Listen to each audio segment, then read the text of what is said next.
What's up, everybody? Welcome to episode 448 of Opinions May Vary. I'm your host, JR. Joining me, per usual, per my last email, is my co-host, Alex. Hello. Hi. You found me well. I'm trying to use my office speak. Uh, uh, High level, very accountability. I don't know what I'm saying. It uses so many words. Just get to the point. I mean, there's Yeah, there's an Instagram page where some lady like says, "How do you say I already told you this?" And like the person does the office speak back to her, like she just laughs. it's amazing. And working in an office environment myself, and our guest can confirm it exists. It's 100% real, and you can pretty much tell what someone really wants to say, but they can't say. But I did see Kyla retweeted a couple weeks ago a tweet that just says normalize replying to emails with what?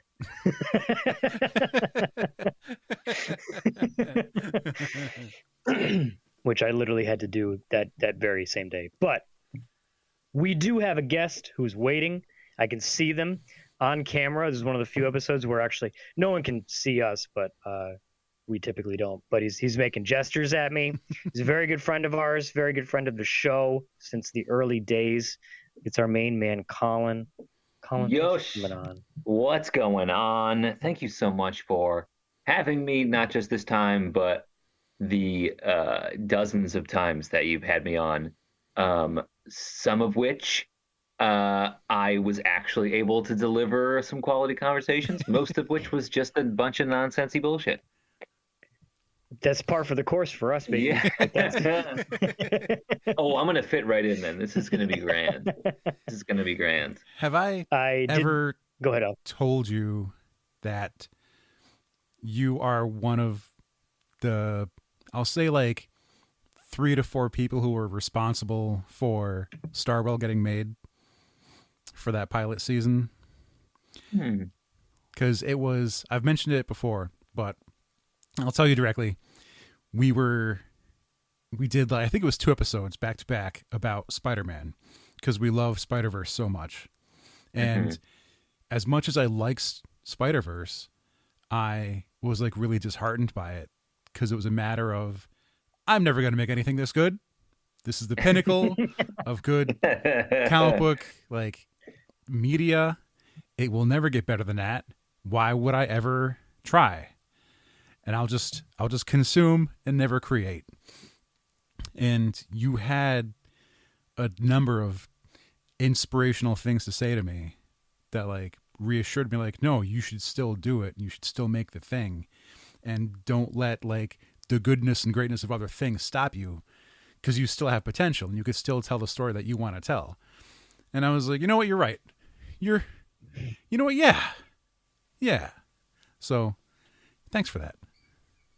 Oh, hey, I mean, I'm just being honest, so no need to thank me, man. I think that I'm very lucky to be so frequently surrounded by such talented friends, and I mean talent like in terms of, you know, I have artist friends who are, incredible. I've got friends who are incredible at being friends, at being supportive of each other.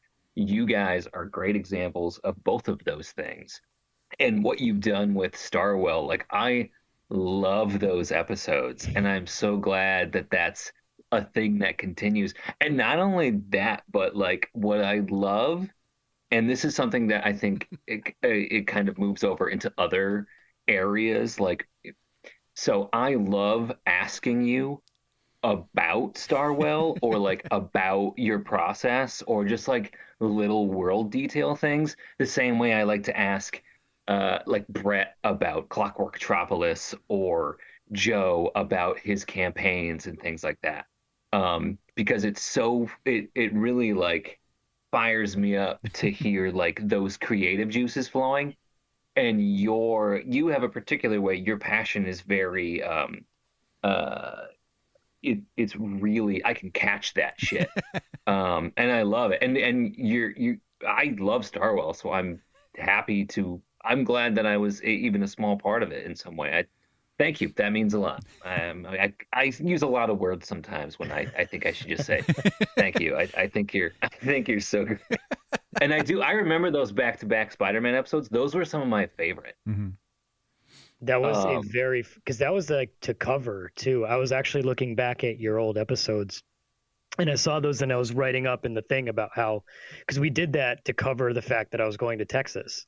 So it's like, shit, we have to, record a couple episodes here because I'm going to be gone for most of the week. And we're like, let's just talk about Spider-Man at extreme length. And Like it was a lot of fun. aspect. It was, it really was. Yeah. Those were banging episodes.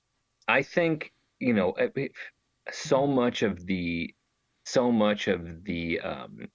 positives that come out of this show. I mean, for me as a consumer, but also someone who gets to sit in the chair and put a mic in front of me, for the sake of my own vanity, I already love that. That's already sweet. But I also just love having those talks because there's no distractions in these conversations. I feel, we can have these same kind of conversations like, at JR's place or out, grabbing a bite or something. But there's something about this setup in which I feel like we can really, where we can really hear each other, which may sound silly, but I think it's true. Like, one of I'm already diving into like some of my favorite things that I've experienced with the show, like my own personal memories. And I don't want to make this about me, but the example that I can think of is one of the things that I can remember, an episode of the show that I really enjoyed doing.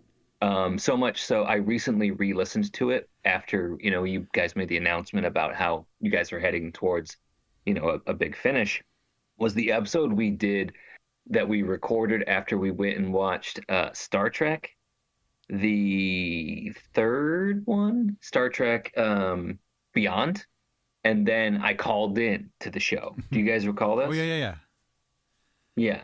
I remember just being able to, like, that talk and that excitement was so much fun, and it was so palpable, That was such a fun, like, that memory sticks with me because it was, it was just, that movie was like pretty fun, but like the enjoyment that I get with talking about these things, this media, this like art and games and movies and books and all this stuff, I've really liked being able to have those conversations with you on this level. I don't have the same kind of background as a lot of the other guests that you have who can talk and promote their projects, and they can talk about, I can't give a detailed review breakdown of conventions like someone like Joe, or take us through, cosplay from A to B to Z to 1 to 10 with someone like Nasty Birds. Like I don't have that stuff. All I have is like, I have opinions, and like, thank God your show is all about opinions, because otherwise I'd probably have sat these last 10 years out pretty much.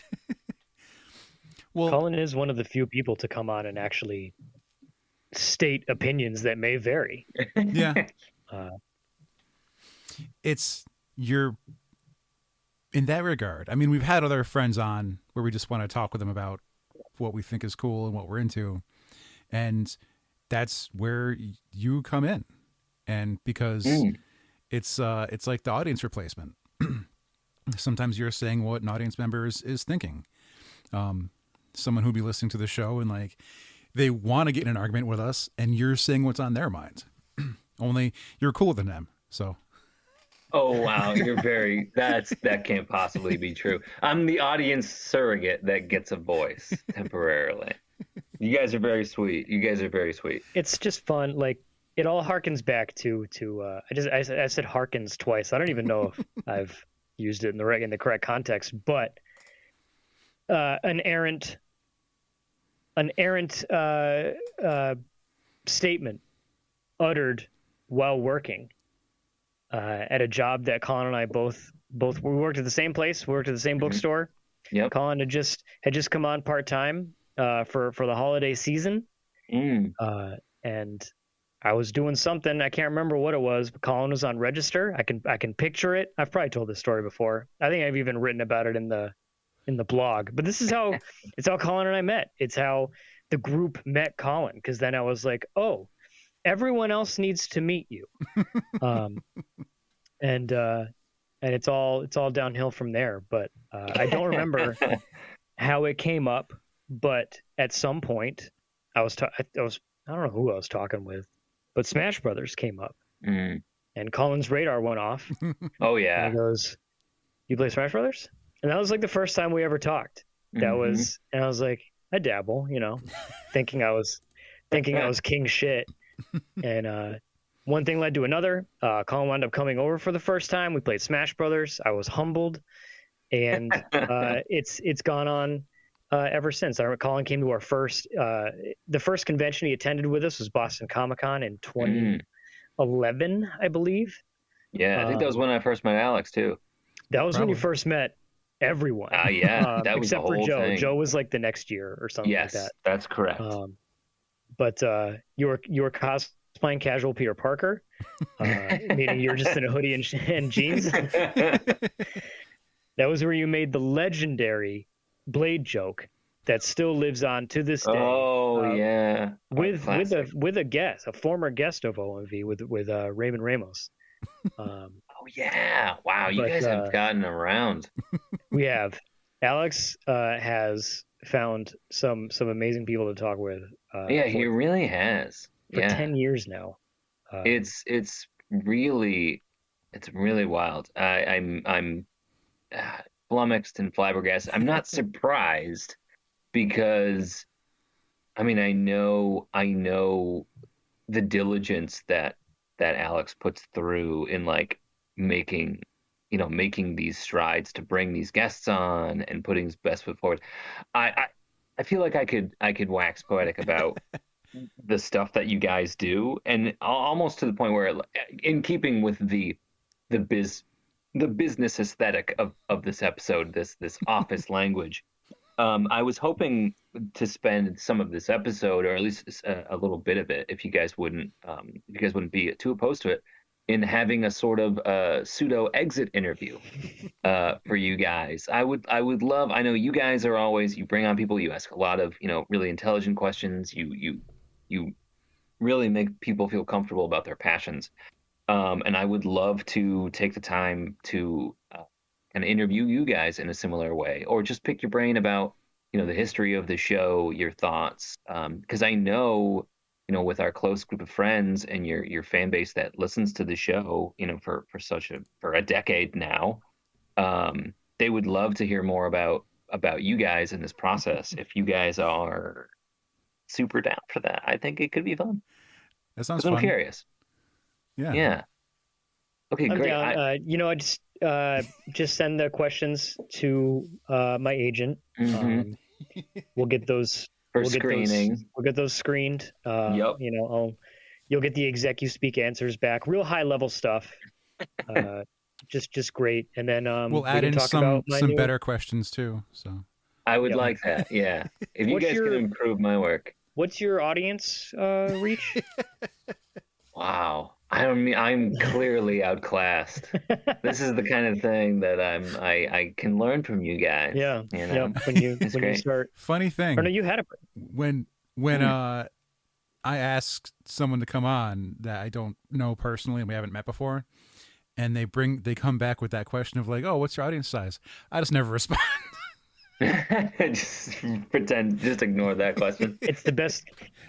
We've been doing that since year one too, because I remember way back in the day when I had delusions of grandeur and thinking that we were the next Kevin Smith podcast network. We were going to be in demand. One of the first things that I was like, oh, we're going to get press passes to New York Comic-Con and it's going to kick ass because we're pressed now. And spoiler alert, of the 6 or 7 times, eventually we gave up.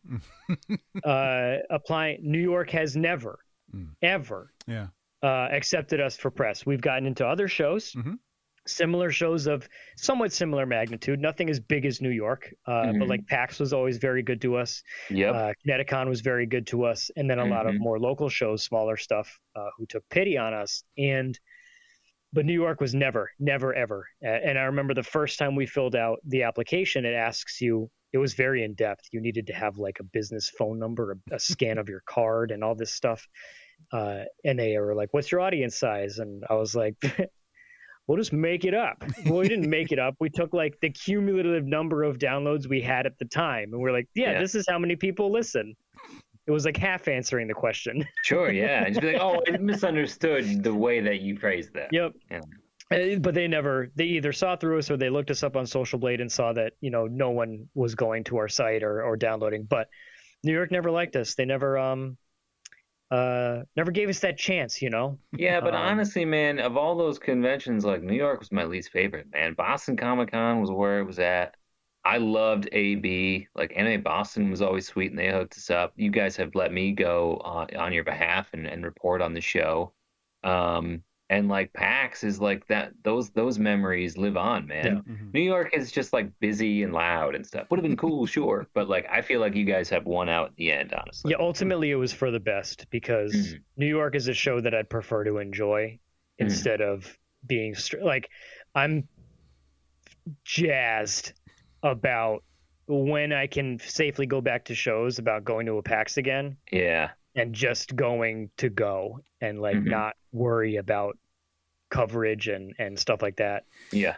I would not want to try and wade into different New York Comic Con panels and count attendance numbers. And do that for a whole day. Like that's not desirable to me. Yeah. But I'll tell you what is desirable is hearing more from you guys. Yeah. I've got I did with some journalistic integrity. I did put together some cues to get aid. If you guys are open to that, I would love to just dive right in and just get right to it. Let's just, we'll play the title graphic. Okay. Like we're on the Tonight Show and some sweet music. We'll dive in. I'm going to let you guys know and let the audience know that this episode is very much going to be I'm going to incidentally flatter these two a lot. So if it's awkward to listen to because they are trying to think of the emotional response, I apologize in advance. But these guys really deserve these lines of praise. I'm not going to bullshit them either. Also, for the record, this was Colin's idea, 100%. Yeah. Oh, for sure. Yeah. We've mentioned to our guests like this isn't meant to be masturbatory in any way. Self-aggrandizing. That's probably a better way of putting it.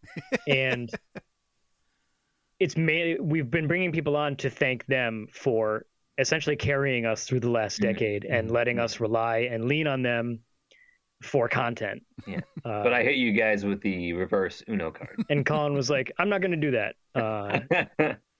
So Colin has apparently come up with stuff. Neither of us have any idea. Yeah, I didn't sound what's about to happen. So yeah, it should be fun. Yeah. So 10 years. Congratulations, first and foremost. I think that's an incredible achievement. A lot of people don't realize the amount of work a show like this takes up, whether it's booking guests and editing. When you guys started this show, were you surprised at a particular aspect that took the most work? Was there anything that you were like, oof, wow, that kind of filled you with trepidation or perhaps worry? I'm going to kick it off, Alex, if you don't mind. Okay. When we first started, there was a lot of research that went into it, like figuring out how to do it. But once everything was in place, it was one of those things, like it was so fresh and new.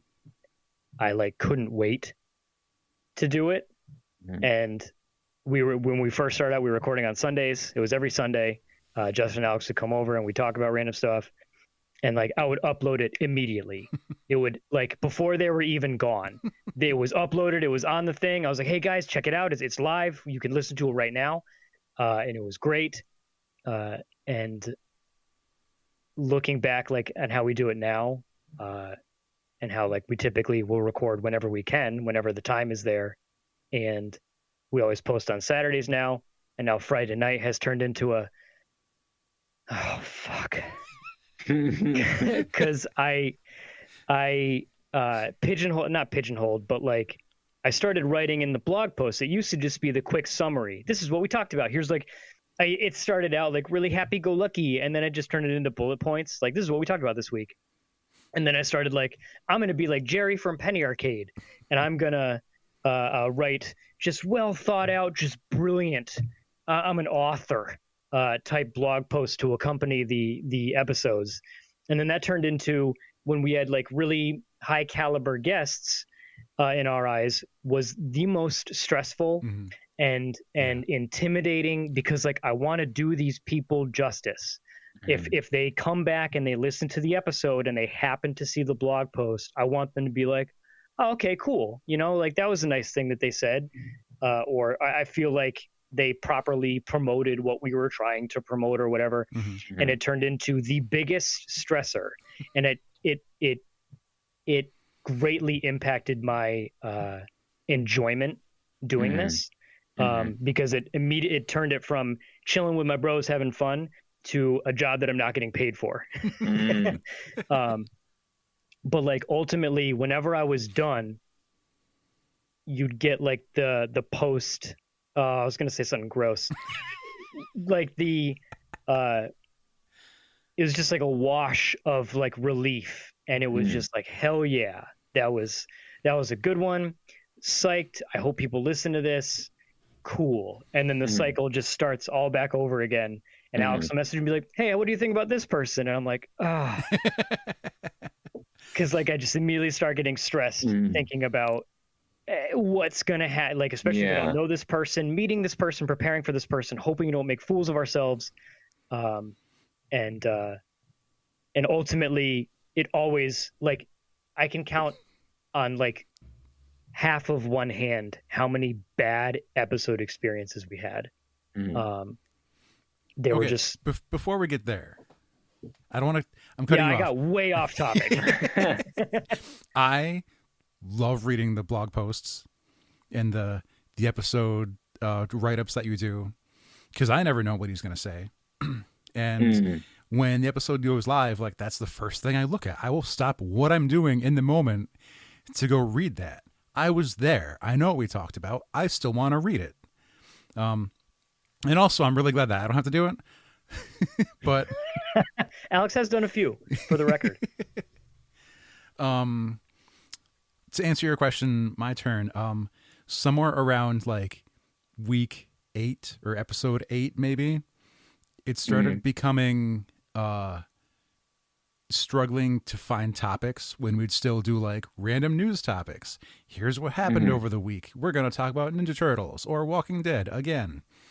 And then if it was a slow week and like there wasn't any news, and we would just keep scanning the same, pop culture news sites or comic book pages that everyone else already reads. And if we couldn't agree on what to talk about, the night would just drag on, and we just have to settle on something or come up with a new idea. And if we didn't prepare, they just weren't our best episodes. And so it came to like a level of like, well, we're not just like getting ready the night we're going to record. We have to try and prepare all week to be like, what's the topics? What happened on Monday? And something happened on Thursday that makes Monday insignificant. So for me early on, like, that was a thing. And then once we switched up a bit and started finding people, that got a bit easier, except for when we couldn't find someone to talk to. And then we reach out to Colin. So on that note, there was an evolution of the show because I remember those early episodes where it was like this week's Walking Dead episode, this week's Walking Dead issue. It would go into Yeah, well, I mean, it was like the biggest. It was the biggest like multimedia franchise, Mhm. in the country at the time. And it's since then the show has changed formats. It was still, your hosts and a guest talking about a thing, talking about their thoughts on a particular thing, or learning something. What would you say is the what would you say is the benefit of that transition? I think you guys really hit your stride with that format, bringing on an expert, bringing on somebody to teach you guys stuff, or just kind of talking about something they're passionate about. What is it about that format that really jives with you creatively? Let's start with Alex. I'll say it's because it was something new.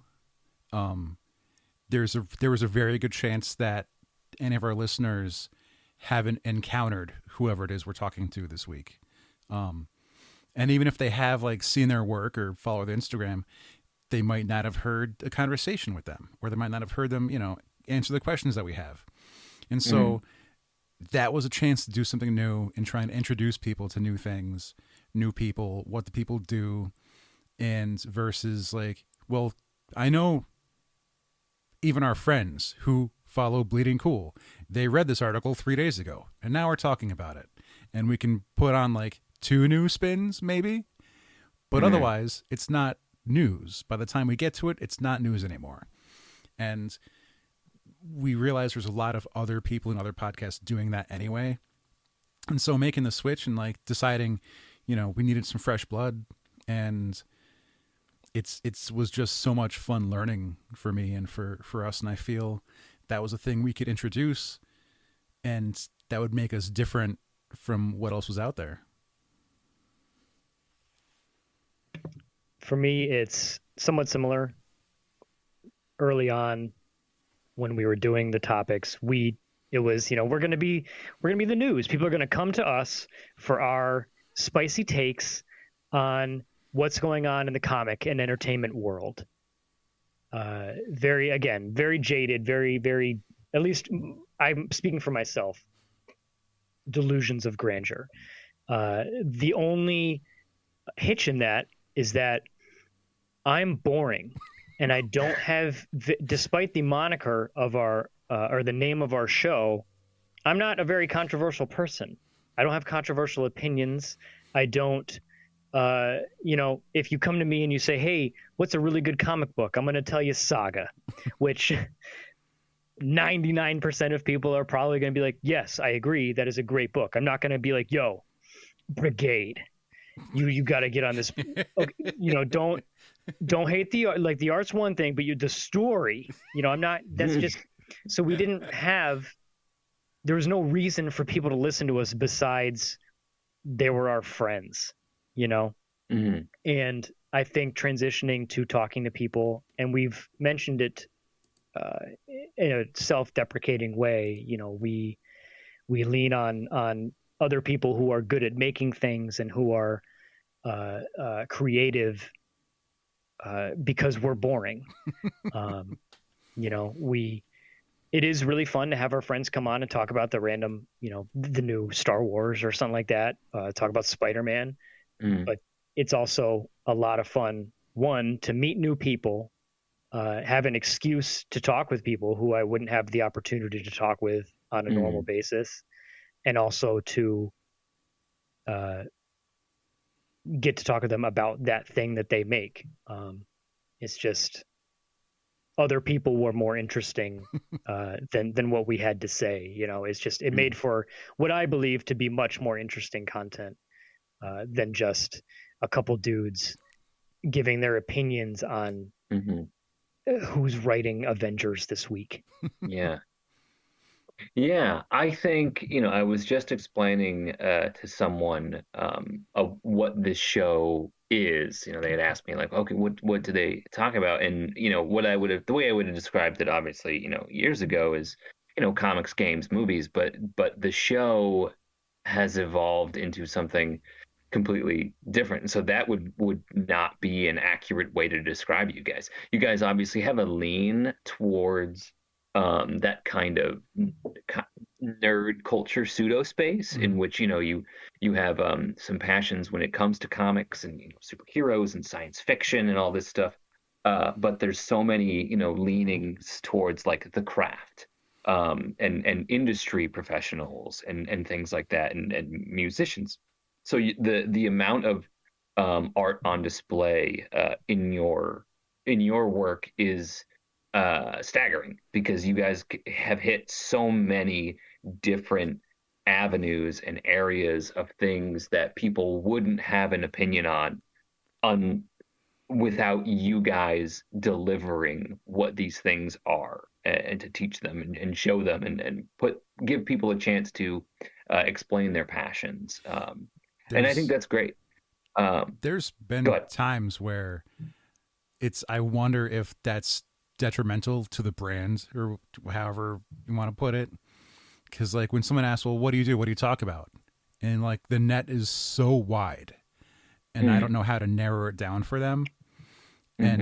And and I try to sum it up. I mean, I don't have it in my head right now, but be like, well, one week we talk to a steampunk band, and the next week we talk to a convention organizer, and after that we talk to our friend, and then we talk to an artist who makes comics. And so it's like Yeah. these are very different things, and I can't really explain Yeah. it in one simple sentence. It's quite the it's a creative goulash. It's quite the audio stew, that what you guys have put together. And I find it surprising, one, and I think a lot of the listeners would agree, that JR, you would describe yourself as a boring person. I know you personally in real. Obviously, I think you're far from boring, but on top of that, I think your comfort and level with a microphone has grown so much with being, you're in social situations. You're often, I think you would consider yourself more of a wallflower. But in all honesty, I find you more of a terrific social buffer. Most of the best friends that I've made in my life have been through you. So the connective tissue that you've put together for me and for the other friends, I think it's something that I hope you take the time to really recognize in yourself. And in that, I would like to ask you both, how would Jeremy, how would you describe Alex as a creative partner? Oh man, you're gonna fuck me up, dude, with this. Um, I don't deserve him. Um, when we, I may have already mentioned this. When we first started this, Alex and I were more acquaintances than like close friends. Mm-hmm. Like Alex and I never hung out alone. It was uh Alex was with like the group. We were all it was always like the group was hanging out. Like I was closer like friends with Justin when we started the show, and like I had worked with Alex and we definitely chatted every now and then, but we never like hung out alone, you know? So it was like when Justin left and it was just the two of us, I was like, "Oh, what's going to happen now?" Um but he never wavered at all. He was always with me in this, despite the fact that, especially early on, no one was listening. It was just our friends. It was Brett and you and Joe and so a handful of people, and still it was like every week. Okay, what are we doing this week? There was never any wavering. It was, yes, I want to continue doing this, and it was really neat to have someone who was willing to do that with me. It's like, despite it's like we were both gluttons for punishment, doing this thing for free for so long. Mhm. It has done nothing but cost us money. But I think I'm getting off topic. But working with Alex always he kept me in line, because like you said, in social situations I get very shy, especially at conventions. I have a very hard time talking about the show and saying, hey, this is what I do. It's like the saying, if you don't believe in what you make, why would anyone else? Why would they be excited if you can't get excited about the thing you're making? Why would anyone else be excited about it? and that was me. I couldn't get I was just embarrassed. Don't look at me, but please listen to my show, Make Me Rich and Famous. Alex was always the one who had no, at least on the surface, he would no problem pimping the show, making the poker chips, and making our guests feel special, always coming up with new ideas with Starwell. Like I get, that was my vacation. I was like, I loved it. It was a lot of fun, but it was also like, just let me know if you need anything from me, but I'm just going to chill. And he just spearheaded that whole thing. It's been a lot of fun. Because like Alex is also the type of person who, if I'm going to swear, if I'm fucking around, he'll be like, hey, get your shit together.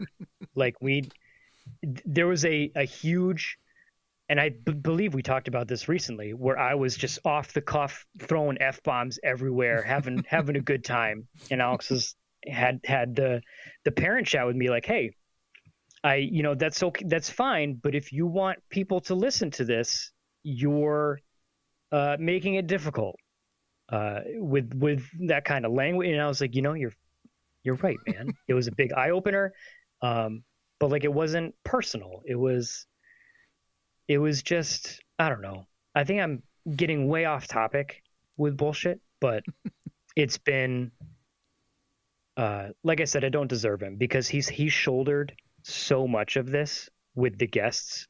I have rounded up maybe a half a dozen guests that weren't my close friends to come on the show, and it's exhausting. It's stressful because you're trying to maintain a good image and a good facade for the show, but also, convince them, hey, this is going to be worth your time to do for $0. And Alex has been doing that for years and years and years and years and years and years. While I just sit around, watching TV. And he's hosted the studio pretty much consistently since year 2. And it's been a partnership that I am blessed to have, because I am a lazy piece of shit. If I'm blunt, he has done an incredible amount of work for this show. Mm-hmm. And I mean, beyond the show, he's done so much work for you. I think you both bring out a lot of really some of your best qualities. And I think that's evident in so many of the episodes and so many in the behind the scenes type stuff, like in pre-recording and, post stuff. It's really, because I remember when it was just the two of you, and I remember like that being a thought of yours, like Alex is like my buddy. I know Alex, but it would be like if I started a podcast with you, me, and Will, and then you left. Like I know Will's my friend, but could we sustain it? So I think I could totally see that. I could completely see that being daunting, and the fact that you guys, you guys ended up gelling so well, and it's I've seen it reap dividends in your friendship and your relationships. I think it's terrific. Alex, same question. How would you describe Jeremy as your co-host, your partner in this endeavor? Is there like an angelic Jekyll and Hyde?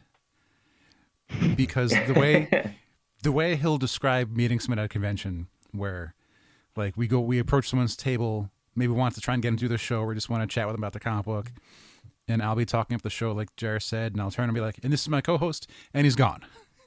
He's wandered away, his head is down, he's shuffling, and he's shy. He's embarrassed. Versus like the past few years and before that, like you could hear him like building up the confidence and building up a level of comfort. He's been able to match our guests like comfort level and attitude, or introduce our guests comfort level to the show. Because I'll say JR has had he's built the personality of the show. I can do some of the hurting, but I haven't as well managed the banter that JR has. Because I wanna get the questions out, I wanna get the facts, I wanna get the answers out of the guest, and then I'm done. Like, I don't have the same relatability that JR has had over and over again. And just he's so quick witted, and it's just listening to him, it's so comfortable. One of my favorite ones, we were talking to Jim Calafieri, who's drawn, 50 issues of Red Lanterns and Secret Six. And JR's like, and we're here with Jim, and Jim just goes, call me Skippy, not missing a beat. We're here with Skippy, and we're just having a good time. And like, I would have glanced over that, I would have missed it, and just, and so many times where I've gotten stuck, and you can hear me say, JR, help. Like, either he'll fill in, he knows who I was trying to talk about because I've forgotten the name or something, or he has the next question already queued up. So that's what I'm thankful for. Is just he's driven the attitude of what the show has been, just by being so good with the banter and being so relatable to the guests and making them feel comfortable and open to talking to us. Like, we can't put it all being like, well, I guess have been great. Well, they've felt good enough to be good to us. And I'll say it's more JR than me that's made them comfortable talking to us. Wow, that's really well said, that last bit. Putting the energy and the attitude and the vibe that a show or an interview program would give off is like such a huge part of whether or not the guest is willing to open up or talk comfortably. And the variety of guests that you've had, some of whom are really I don't want to say they're surprising, but guests who are almost dream guests, that you guys have had. Mm-hmm. I'm curious, is there a particular, any particular standout? I mean, all of the guests have been really special, obviously, for their various reasons.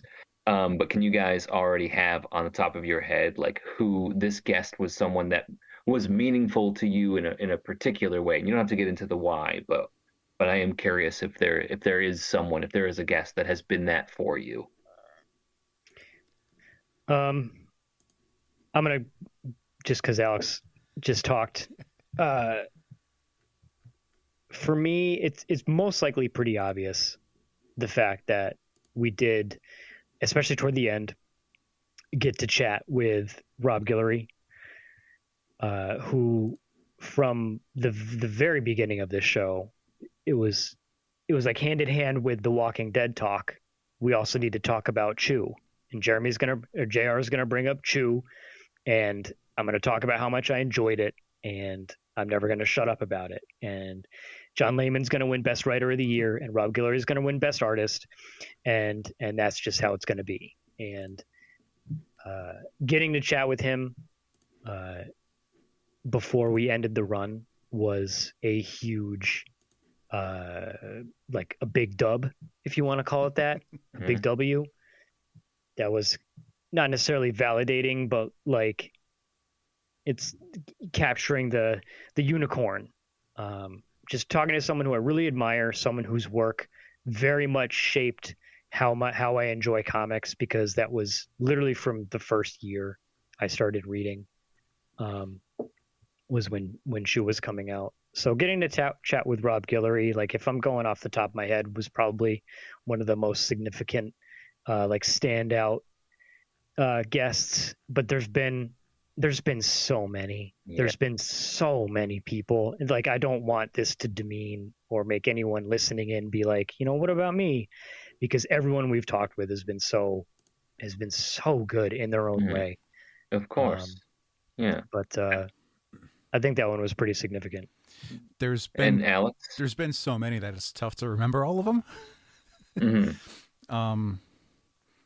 But just as I've been cutting up the best of medley for this last year, and I'm having to try and not put in more Ben Templesmith. Just his entire episode was a lot of fun. And it was also a marathon. Like there's so much of it. And like he's one of the biggest names we've gotten. And he was also just so relatable and so much fun and so easy to talk with. And he didn't have anywhere to go, so he was willing to keep talking. But yeah, that's just, I don't know. It's one of those things where we don't know if just asking got us a yes, or if anything else we've done has like validated us to convince people to say yes.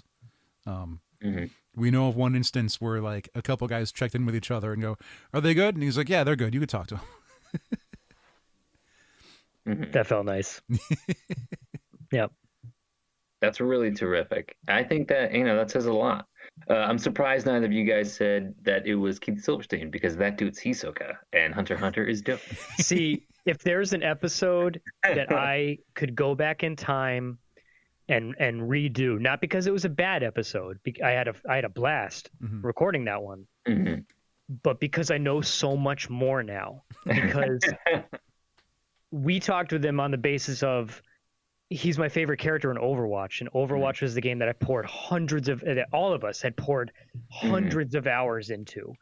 And I remember like since day one on the beta, I've been playing as Torbjorn. So I loved the character. And when he responded back, hell yeah, let's do it. I was fuck yeah, dude. This is going to be the greatest shit. That was big.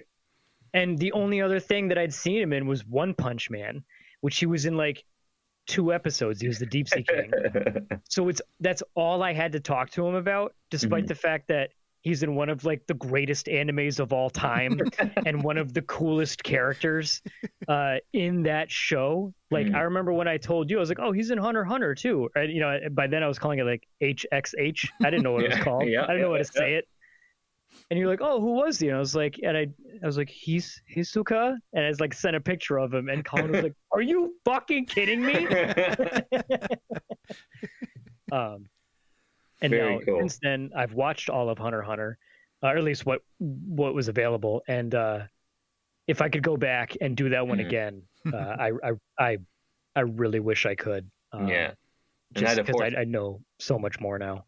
And I would have forced my way into being a guest host during that. Yep. To be like, you think you could take Crollo and if I, it would be a lot of fun. I mean, and okay, so similar on a similar vein. I don't want to put you guys on the spot and make you pick like a particular favorite episode, but I would love to know: do you guys have a favorite kind of episode to do? Is it a review? Is it an industry professional guest? Is it just shooting the shit?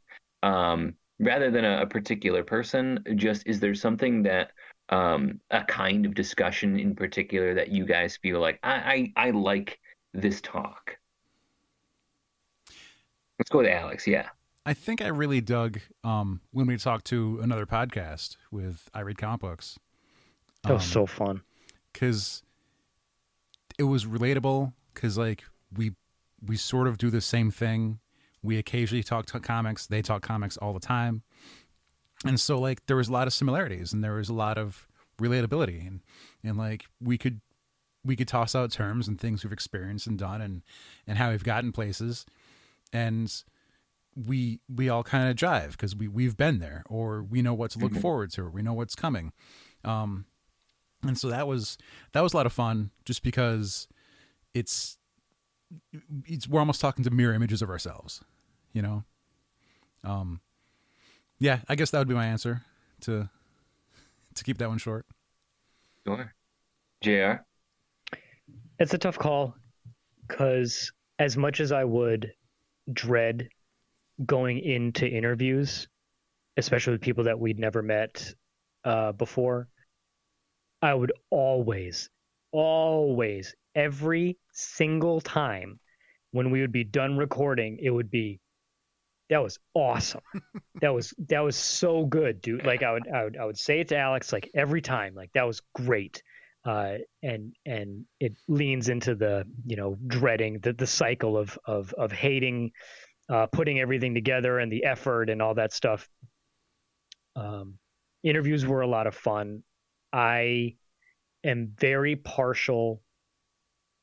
I loved, if we're getting into a very specific type of episode, I loved the PAX recaps. Mm-hmm. Mm-hmm. Convention recaps were a lot of fun. They could also be stressful because they're long as hell, and we're usually all exhausted. Sometimes we even did them same day, like we talked with Jess last week. They came on and talked with us the same day at Kineticon, and we were all dead. And they were trooper. They stuck through it. They talked about Kineticon with us, and it was great. Mm-hmm. But Most the Comic Cons, we do the same stuff. Like, we're usually hanging around together. Yeah. Whereas for PAX, like, we scatter. Mm-hmm. It's literal. I might see you guys like twice a day, like maybe when we meet up to eat, or if there's a game, like if we all, if it's been a while. But especially Alex and Joe. Alex gets his money's worth out of that press badge. Alex does. He finds a thing that he wants to do, and he goes and does. Like, you did that thing to get the pin one year. Oh, the scavenger hunt. Was it? Yeah, he scavenged. He played all these games, waited on all these. It was crazy. I couldn't believe he was doing it. But I very much enjoy the PAX recap episodes. Those were a lot of fun. Most also because as we went on and relied less on our friends, I guess. Mm-hmm. It's not that we weren't interested in talking with you guys. It's just Alex had really a firm grasp on getting people. So like, even looking back at you, Colin, like your last appearance was January of 2020. Yeah.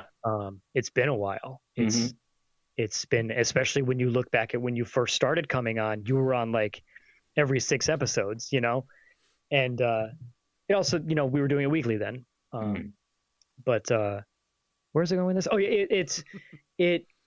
it was also fun because it meant that it was going to be a low key, like I get to chill with my friends episode.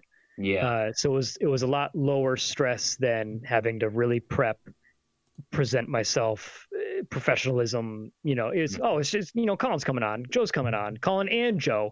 I just hope we can get started within, before 10 p.m. because it's going to turn into a mess. But I really dug those episodes, not only just because they were low stress, but because they were a lot of fun to actually record. Yeah. Yeah. And just talk and reminisce and talk about all the things we saw. Mm-hmm. Yeah. I would 100% agree with your thoughts, certainly on the post convention recaps, because you get kind of the best of both worlds. One, it is sitting with your best friends in the world, and two, it's not even that you doing that and shooting the shit. You're also like reporting. You're doing your job. So it's really, that's the dream right there. That's the the whole goal that we shoot for. It was really exciting, and it was a real pleasure to be a part of a lot of those episodes. What would you guys say would be if someone was going to embark on creating a podcast, no matter what the topic would be, what's just a piece of advice that you guys would give if someone was going to undertake that? Okay. There's a few there. I guess they're bullet points. Mm-hmm. I'll do, it's rough to accept, but bad content is better than no content. If your show's not perfect, you still have a show. And even if someone listens to number 2 and number 30 is better, you've improved on something, and you can show that improvement. If you wait until you think you'll be perfect, you might never get started.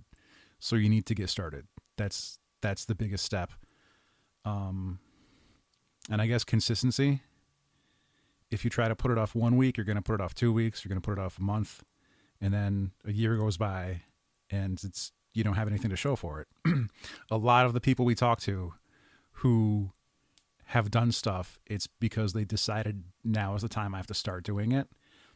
And if you think you want to, or you think maybe you should, then go ahead and get to it. If you got the time, then there shouldn't be anything to waste.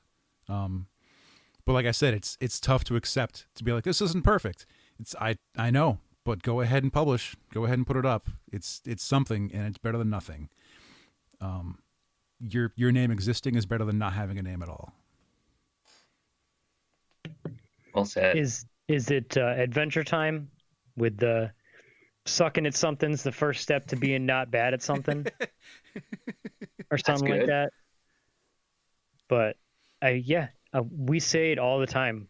Our first episode, which is, you can still go listen to, it's still up. Our first episode is garbage. It is hot garbage. Not just like because we didn't know what we were doing, but also from a technical standpoint. Our mics are peaked out of our asses. Like, it's just static. It's bad. It's bad quality. The quality was poor. And people let us know. People were like, I think it's still on iTunes. The first review we ever got was like, it's titled Maybe.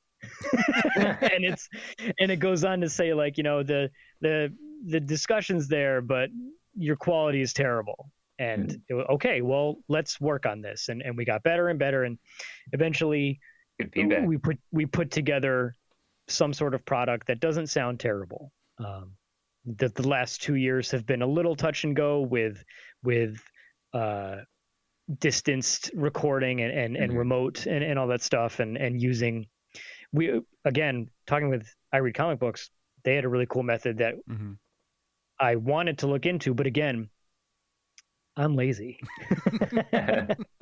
And also money, because the system that they use costs money. But as far as advice for starting a show, I mean, for me, the big part was research, to find the materials and what we would need to do it. I still, to this day, I think I still have it bookmarked. I had a bookmark on a YouTube video. Looks like it's gone, but it's just this guy in a kitchen, and he's wearing like not a fedora, but close to a fedora, just talking about what you need to start a podcast. And it was recorded, and the video was posted in like 2008 or something like that. And I took that video as like gospel. He talked about using Audacity, which we still use to this day. We're using it right now. And getting a soundboard, getting some decent quality mics, doing all that research, I think was a great first step. Quality material, because you can record a podcast just on your laptop mic. You absolutely can. I pretty much am right now. I'm on a Yeti USB mic, but I thought researching was a big deal.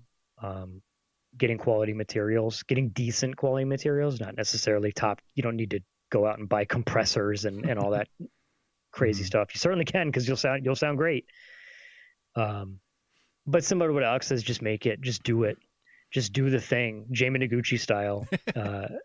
Just, if you want to make the thing, just have at it. It's gonna suck. It's gonna suck, but you might get better at it. You probably will get better at it. And then the main thing that Alex and I are both terrible at is promotion. It's just, it was in the beginning, it was like, hey, listen to our podcast, this is really cool. But we always tried to be those guys who never like begged.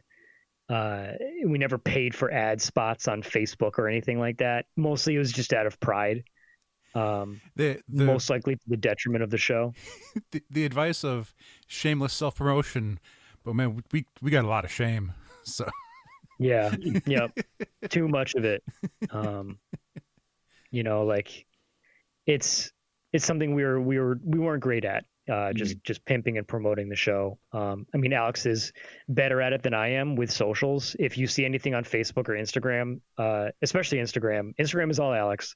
Facebook is 99.9% Alex, aside from the episode posts. I can't remember the last time I tweeted anything from the OMV account besides the automated tweets that go out whenever we post an episode.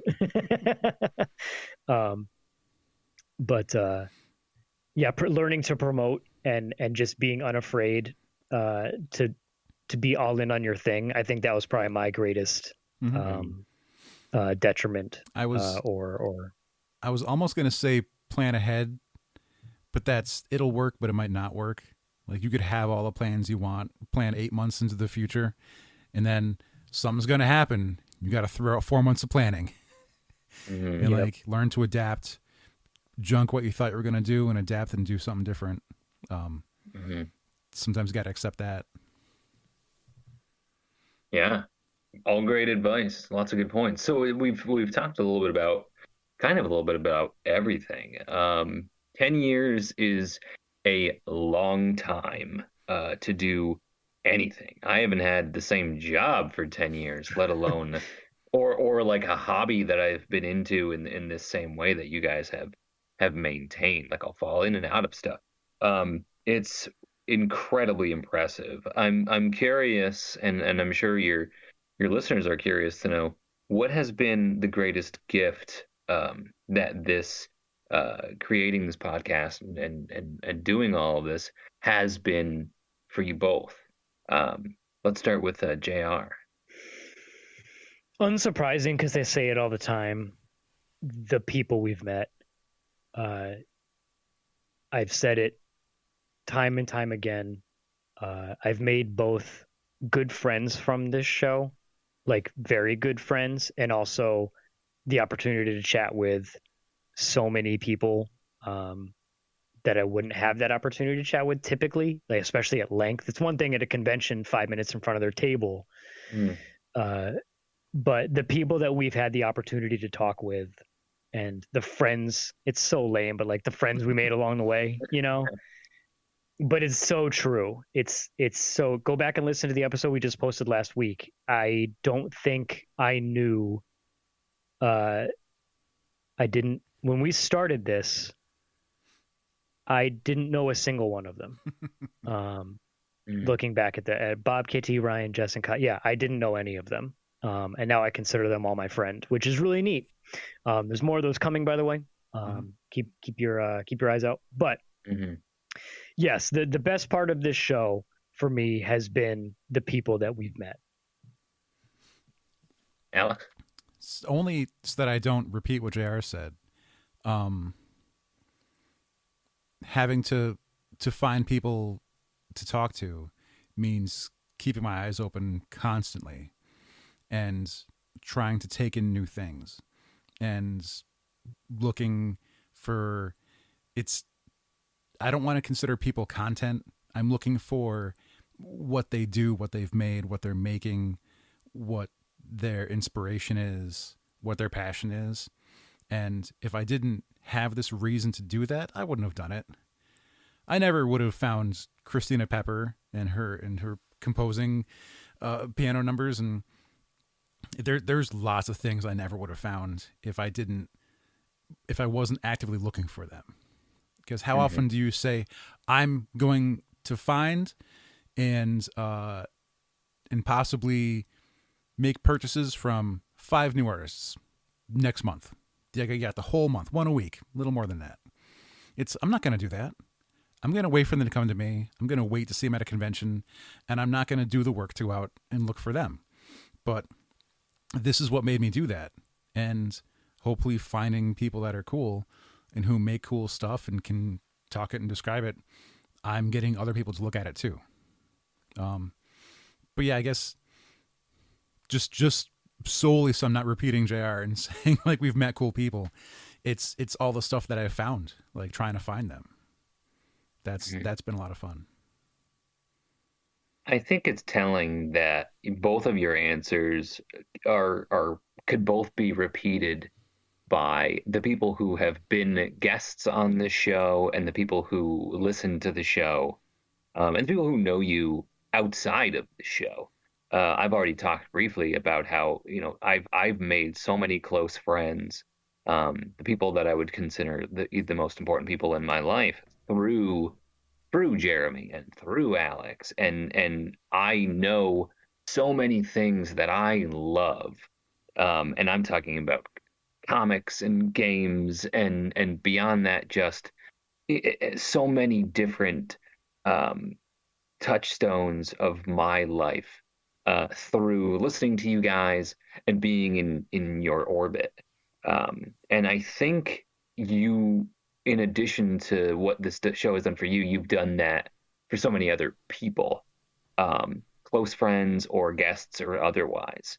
What I think, and I want to take a brief moment to just uh, thank you guys on behalf of the people who have a very particular niche interest.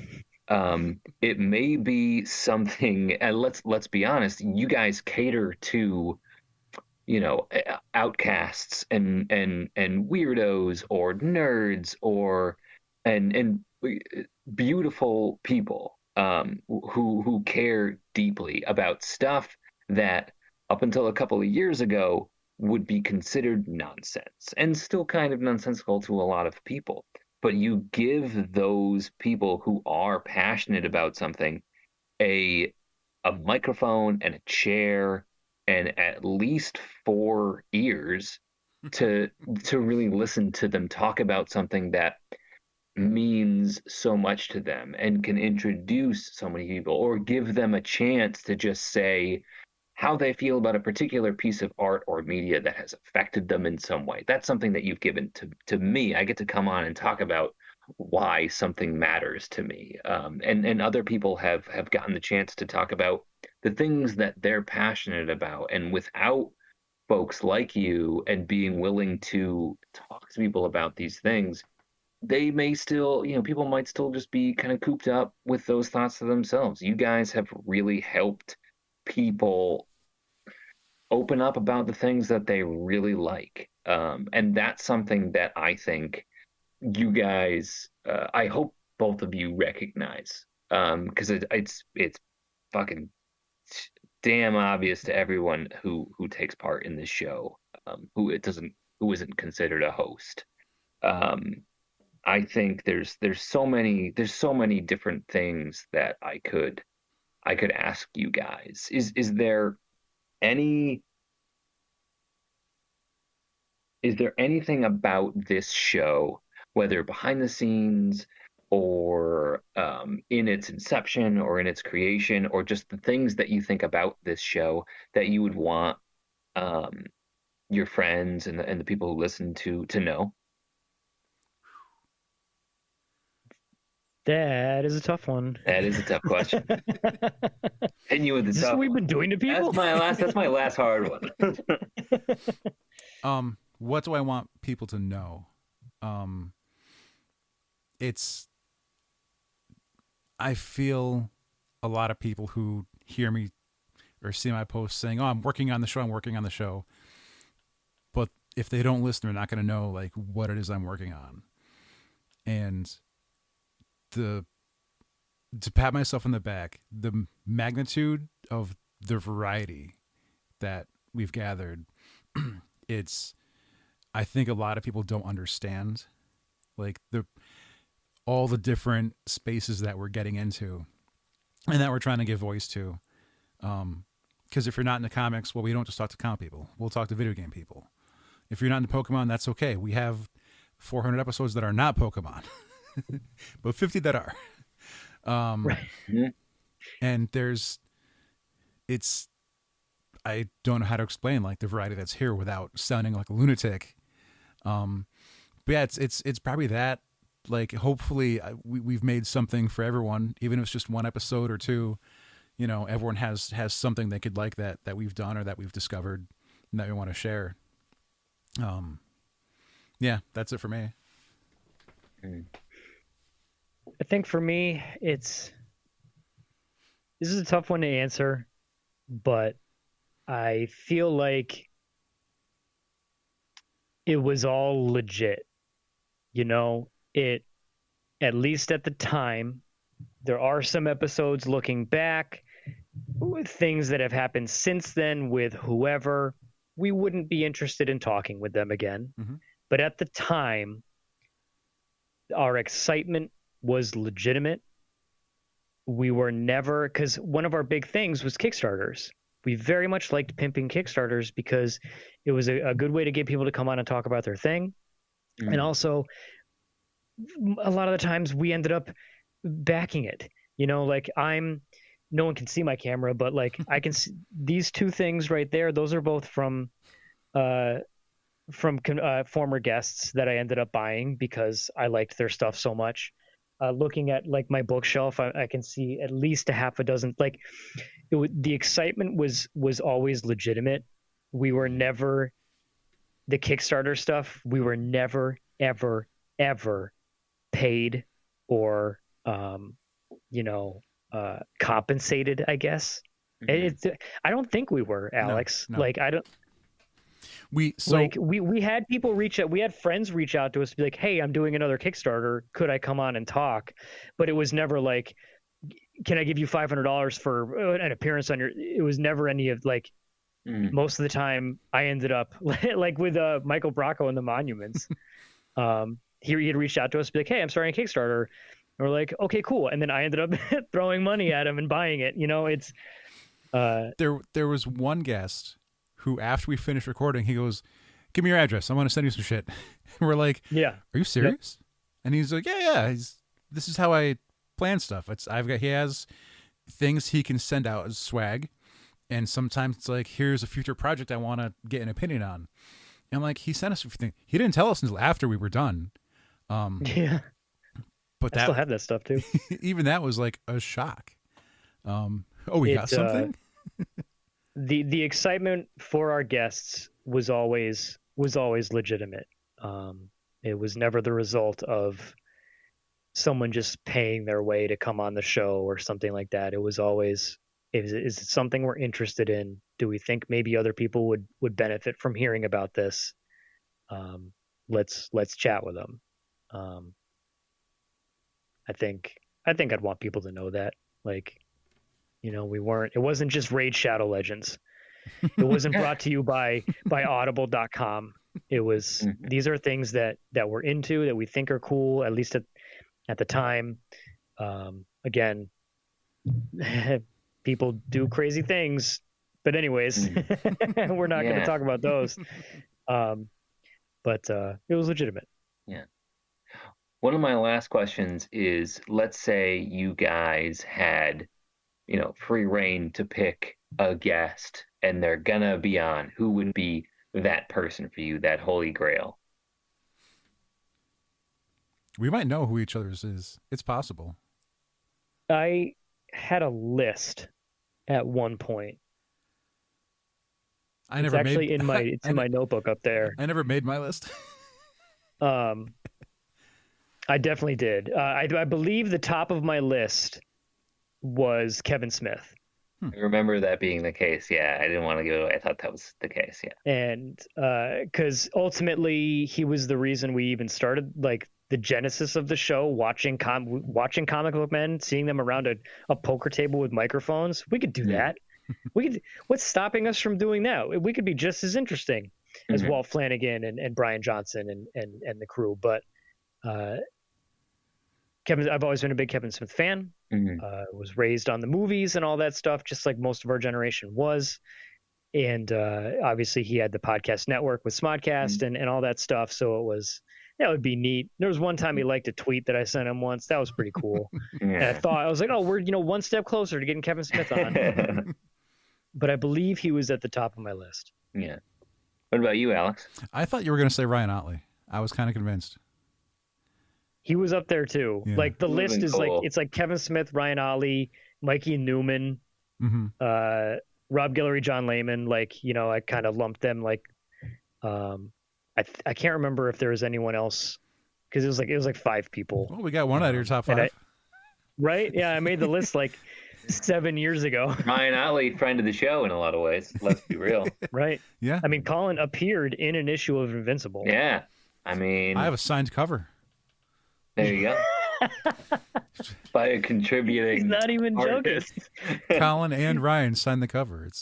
That was probably my proudest moment is being a signature as part of your collection. Alex, what about you? Do you have a number one? I think it was going to be Brian Michael Bendis. He's he's written so much, and there's a lot that I would want to question, and just his style of what I've looked into in the past of how the man would like write 6 books like for Marvel, and he'd be like, yeah, I just get so far ahead. I would write 8 issues of Daredevil, and then take a break, and then write 4 issues of Avengers, and then I'd get inspired to do the other one. Then I would write some more Powers. And this way, he's not like writing 1 issue a month. He's just doing a whole block in a few weeks and then moving to the next project. But yeah, he would just have so much going on, and I would have wanted to like throw a lot of things at him. I'm sorry, Alex. I don't mean to cut in. It's okay. Were you? No, that was it. Okay. Because I do have I realized I didn't really answer the question because I gave an answer from years ago that I don't necessarily think is true. Like it would. Don't get me wrong.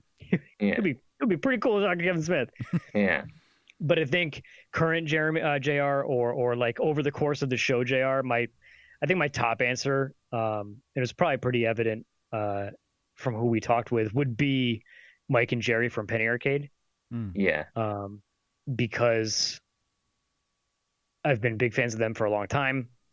We did get the opportunity to talk with many of the people who work with them, but I never got the fortitude to reach out and be like, "Hey, podcast," because it would be a crushing blow to my ego. But yeah, that's my actual answer. I realized I just gave answers from a list that I made 7 years ago, which most of them are still true. Yeah. Hey man, we're making up the rules as we go. This is your show, dude. Yes, I can do whatever I want, dude. Okay. My last question for you, and it's more of a fun one in terms of the interview.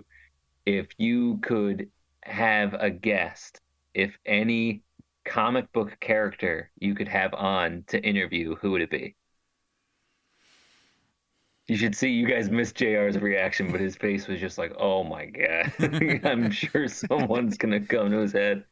You got somebody, Alex? I'm He's trying looking at his bookshelf. I'm trying to narrow it down. Or his wall. Sees Lobo looming right over his shoulder. Yeah, this is an impossible question. Yeah. Well, I'd have to think of like what would I want to ask and what kind of answers would I expect. Can you imagine interviewing Rorschach? Oh my God. It'd be terrible. Imagine Negan. Like Lex Luthor sitting down for an entire hour I of was his just time. going to say, I would love to hear you guys interview Lex Luthor or Superman. I think would be really interesting. That would be because I just imagine if we interviewed Luthor, we would just end up getting killed afterwards. Yeah. Like the If episode you could never see interviewed the light of day. the Joker, you would be killed. If you interviewed Lex Luthor, he'd be like, "Oh, this is my chance to like propaganda ruin Superman." Yeah. There's got to be an issue Jameson. of like I was episode thinking Jameson. Just ask him his opinion on Spider-Man. It's just like, what's your deal? You really not into this guy? What about Daredevil? Is he okay? Is it bugs specifically or something else? Is Wolverine also a menace? He has claws. That's not bad. Colin, can I ask you the same question? Oh, you know what? Nick Fury. Let's get all the secrets out of him. Nick Fury. So many secrets. That's a good one. Let's get him out. Yeah, that's a good one. Yeah. Yeah. What's yours, Colin? If I was I'm going to answer from the point of view of a listener. I think I would love to listen to an episode of OMV in which the two of you would interview. I can't get around it, and he's not even my favorite. But I would love to hear you guys talk to Superman, and I feel like I could see there's so many aspects of both your interview style as like a team, whereas Alex would ask like, the logistical questions about like how do you navigate hearing someone who needs help here, and then how do you make those decisions? And then I would love to hear JR ask questions like, how does it feel when someone tells you that you saved their life or like you're a hero to them? So I think that kind of balance, I think that's the strength of the two of you as a team. Hmm. And so someone like that would be both, that would do justice to both aspects of your style. I would love that. That'd be fun. That would be so cool. You got me wanting to talk about comics now. That should be like DC or Marvel should do a podcast where that's what it is. Hmm. You know what I mean? Like that should be a show that you can just listen to, because they do audio dramas and stuff, but I Mhm. think that'd be really interesting to be like, you have a fictional host who just is kind of like a regular person, Mm-hmm. and then interviews someone. I think that'd be cool. That would be neat. Yeah. Comics are Colin, fun. we don't deserve you. What? It's our turn now. Oh boy. Okay. So the number of times Jared has talked about the name of the show's opinions may vary, but our opinions don't always vary that much. It's very rare. In steps And the things we Colin. do, We're hanging out at Colin's apartment one time, and I was complaining that I didn't like that they're casting Will Smith in Suicide Squad. I Because- remember this Because conversation. he's going to cost a lot of money. And the Suicide Squad is an A-level money team. They're like a D-level money team. And why are they going to spend all that money? And then how are they going to incorporate with the rest of the universe? And Colin's like, well, why do they have to incorporate with the rest of the universe? And I'm like, because that's what Marvel's doing. And he's like, right, but why does DC have to do that? And I'm like, because they I mean, and like simple questions, just like, okay, yeah, but they don't have to. I'm like, but it would be cool if they did. We've also had we've had a saying in the show. We've made stickers of it. Our friend Adam made us magnets that the Vision is a bitch. Oh yeah. Right, I stick to it. I still say so. WandaVision comes Mhm. out. I don't have Disney. Colin watched it. I posted the magnet again at some point, and Colin's like, maybe you should reword that. Like, the Vision is a caring husband who loves his wife and wants to see her do well and see her mental health be in check and raise their kids together. And then I was like, well, I haven't watched the show, so yeah. Well, I watch it now, and like, yeah, he's a good guy in the show, but the comic version's still a bitch. So, but no, you're right. I think That was Wanda's version of the Vision, who is a very good gentleman and a very good husband. Mm. Yeah. Yeah. I think it's what's fun about talking to you guys is because of your show touches so many areas. It's a great show to be on. It's so much fun to be on this show because you talk about so many different things that it's like, oh, I could talk about this and I could talk about that. And if I can't talk about this, in 10 minutes, you're going to talk about something else. And this I know, like, you guys give a platform for opinions. And it's so exciting to get to share them with you guys, in whatever way that means. Mhm. So I owe you guys more. I mean, it's very nice of you to say that you don't deserve me. Absolute horseshit. Because it's a completely opposite situation in which you guys just let me chat with you guys. Let me talk about how I feel. It's in a lot of ways it's really therapeutic. I think these kinds of conversations and being able to talk to you guys and in a fun way about my interests and things, and it's not just for me, it's something that, like, man, it feels good to get to talk about this, to have these, to learn these things. Mhm. I love one of my favorite things about the show is when someone is talking to you in particular, Alex, and where they make a point or they talk about something they feel and you might not have already been agreeing with it, and then as the conversation goes on, you give one of these, huh? And that's like, oh, now the gears are turning. Like, it's like really exciting for people to be able to pitch their thought process, pitch their passions, man. I think it's great. So Yeah, more ass kissing coming your way, because like that's just, I'm gonna miss so much of that. I'm very excited. One of the things I think this is gonna sound so cheesy, early on, like years ago, and I'm certain I talked to I've told you this, Jeremy, but like when I first started listening to the show, and I was, being able to listen to you guys like at work or something, or driving around, and we were such new friends, especially you and I, Alex, like as this thing became. I remember thinking, fuck, this is sweet, because it's just like hanging out with my friends, like for longer.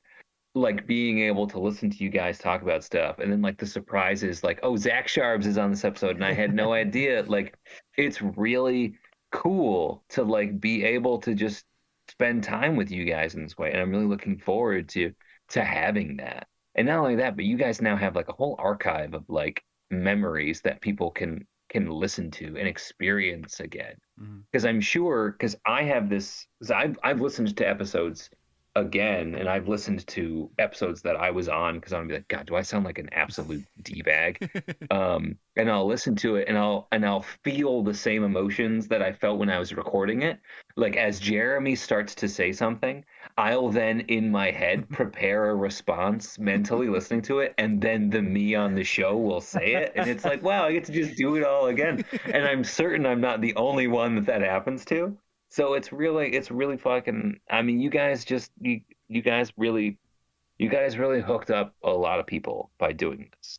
And it's obviously it's gonna be really sad when it's gone, but there's been so much good. The journey was so much fun, man. It was. It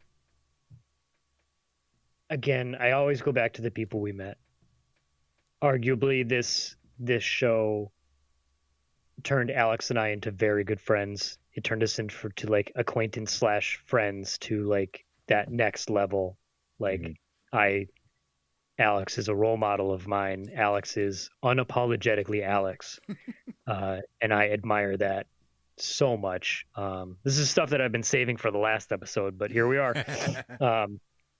But it's also strengthened my friendship with you, Colin. Like we had known each other for a couple years at this point, but it gave me more excuses to hang out with these people. It arguably rejuvenated me and Joe's friendship.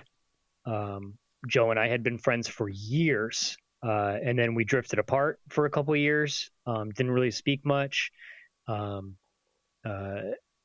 then we like bumped into each other when I was working one day, and then we just got to talking. I was like, "Hey, we have a podcast," and that was the first time Joe and I hung out in like 4 years. Was to record this show, and now I talked with Joe at length just last night about video games and Pokemon and how we're both we were talking about the exact same things when we were 14. Now that we're 35, excited about the new Pokemon game and all that shit. But I forgot where I'm going with this.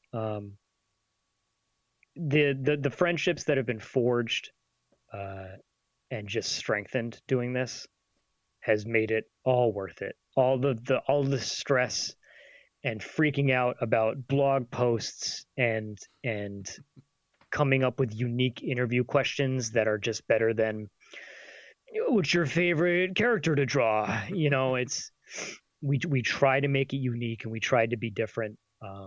Whether if that translated, that's still up in the air, but it was all made possible from the people that kept us going in the very beginning, which, Colin, you were absolutely one of those people. If you go back, started out on episode 18, and wow.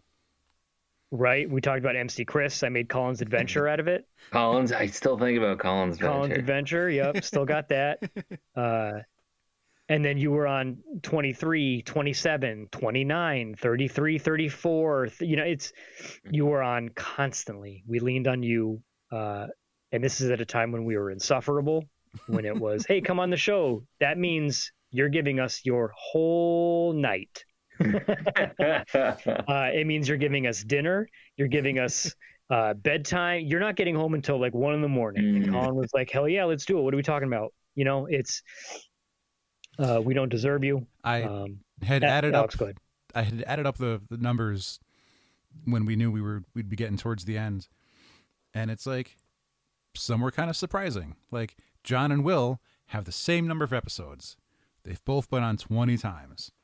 That's a lot. Yeah, Joe's had 35, and you're one away from Brett. Nice. Brett had been on 42 times. You were on 41, not counting this one. No, that's not true. Really? Yeah, yeah. Wow. I didn't believe Alex when he told me that. So that's what, almost 10% of our episodes. Is that math wow? Right? That feels. It's feel close to it. That makes me feel great, guys. I mean, wow, I had no idea. Are you sure that's right? Yeah, I'm positive. Wow. And it goes to show how often we leaned on you in the early years, because your appearances have been few and far between since then, especially since going to biweekly or semi-monthly rather, even though we still call it biweekly, but semantics. Yeah. But it goes to show, like we said earlier, we haven't talked to you on the show since January 2020. Since then, we've had a whole fucking pandemic. Yeah, shit's different now. We were so innocent back in January 2020. Yeah. We had no idea. But wow. yeah, your contributions to the show cannot be understated. It's been a blast. This episode itself, unexpected. I straight up thought Colin had like 3 questions and it was going to take like 10 minutes. I didn't realize that was Colin did the episode for us. Yeah. I mean, I thought it was really important that you guys get a chance to really, talk a bit about, because it's an impressive feat, and like you guys have done so much, and the spotlight is always on the third chair, but the first 2 chairs are arguably they're 2 of the most interesting points of view that we don't necessarily always get to hear from. And I mean, you can thank me for contributing in this in the ways that I have by being on the show, but that's more.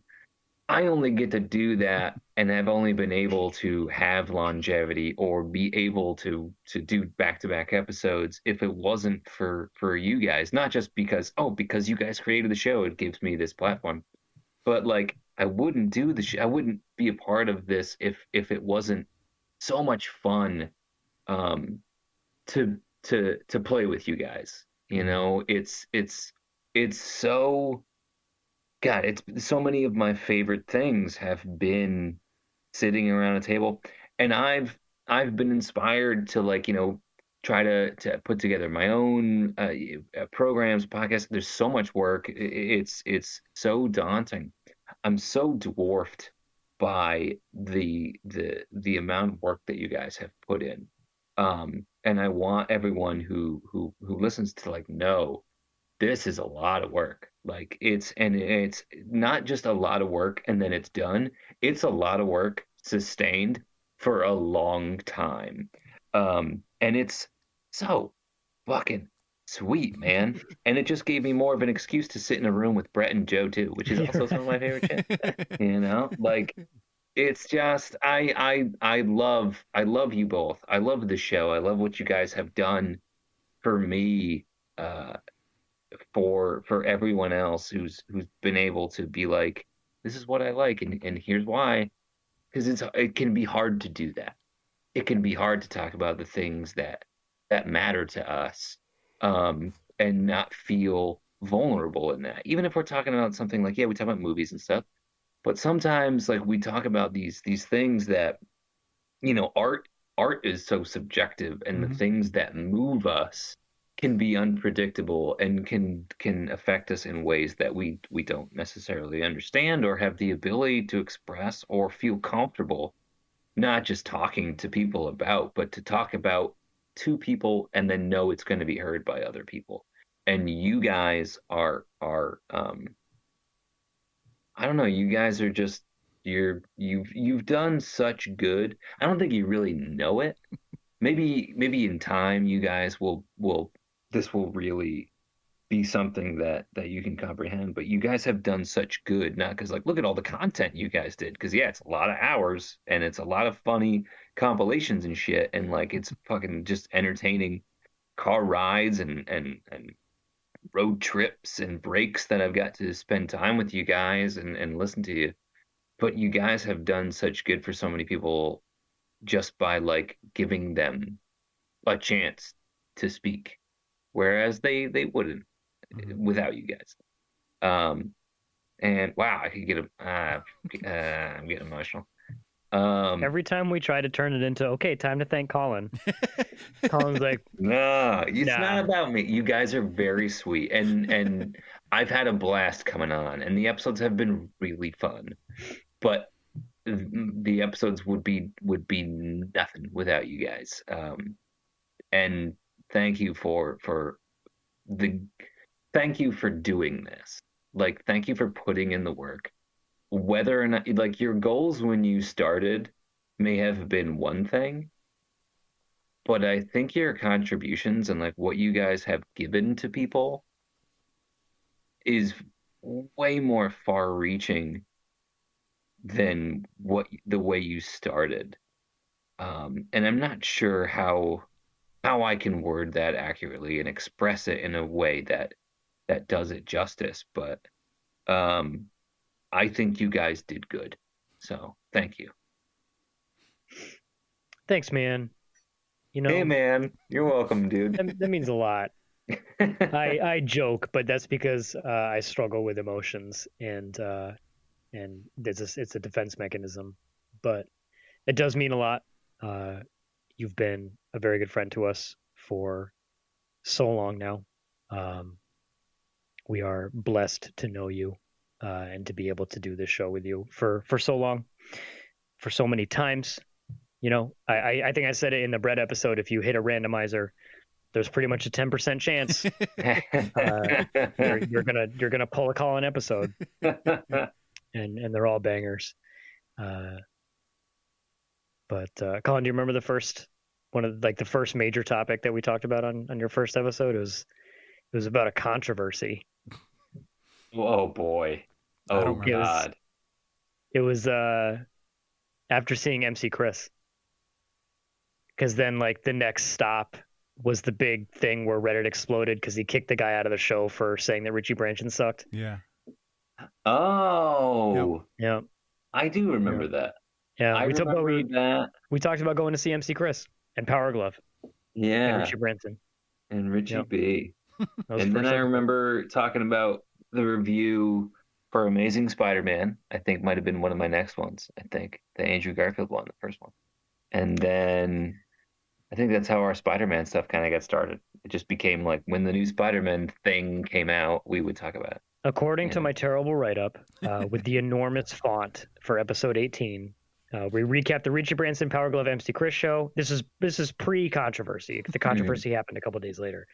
The monumental 100th issue of Walking Dead, and the new Amazing Spider-Man movie. There it is. And the weekly question, which I didn't know what the question was, but anyways, yeah, a nice little trip back in time to July 15th, 2012. Wow. When Colin first made his first appearance. We were just kids. We were. We were. That was like 8 jobs ago. That was I mean, I was still with my wife.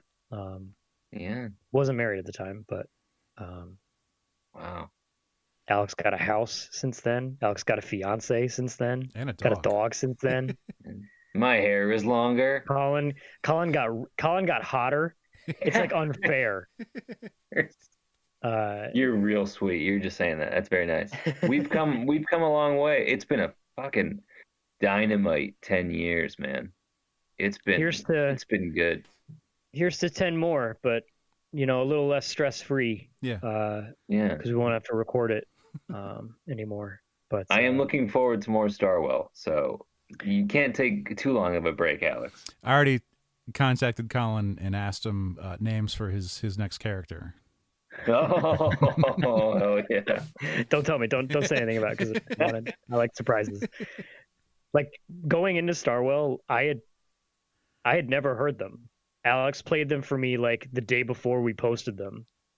So I got to hear. I didn't see any of the recordings. Alex was like, "Oh, I'm writing a script. You want to?" And I was like, "No, I want to experience it." Yeah. The only behind the scenes stuff I got was recording the credits. Mhm. But I'm just as much of a fan as anyone Yeah. else is. Feels good. Feels good, man. Colin, thanks again, man. Like, I feel like we didn't give you ample thankings, but like we've already been recording for like 2 hours, so we gotta stop.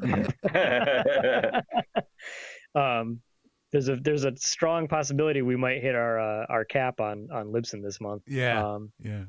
But I guess that's a good problem to have. Yeah. Colin, you've been too kind to us yet again. Well, thank you. Thank you you for having me on. Again, absolute blast. Wouldn't have traded any of these hours, any of these 40 plus hours that I've given to the show. I'm thoroughly exhausted. I'm emotionally drained. I have to pee really bad, and my cats are freaking out. So I'm okay right now, but once I start falling asleep, I may start weeping. So that's when it'll hit me. Once you start replaying and really, really like diving into all the nice things that Colin said, it's gonna, if I put it bluntly, this is gonna fuck me up. Yeah. So. I want to make someone cry. Get back to me. Text me later if you guys weep openly. But this has been great. Thanks again, man. Thank you. Let's hang out at some point. Yeah, I would love that. Watch some anime. Fuck yeah. All right. That's gonna do it. I'm tired. I'm tired. All right. That's gonna do it. So until next time, man, next time there's only 2 left. Yeah, man. Oh man. The next one is the penultimate episode.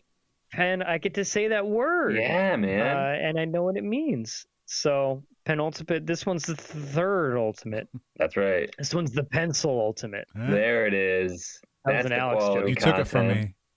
You did. Yep. So you're welcome. All right. That's going to do it. So until next time, I have been JR. I'm Alex. And I was Colin. And this has been episode 448 of Opinions May Vary. Hey everyone, if you liked that episode, be sure to follow us on Facebook and Instagram at Opinions May Vary, and on Twitter and YouTube at OMV Podcast. You can also find us on Spotify or on our very own website at omvpodcast.com. And if you're looking for merch, we have stickers and pins available over at omvpodcast.bigcartel.com while supplies last. As always, thank you so much for listening. Let us know what you thought in the comments, and we will see you next time.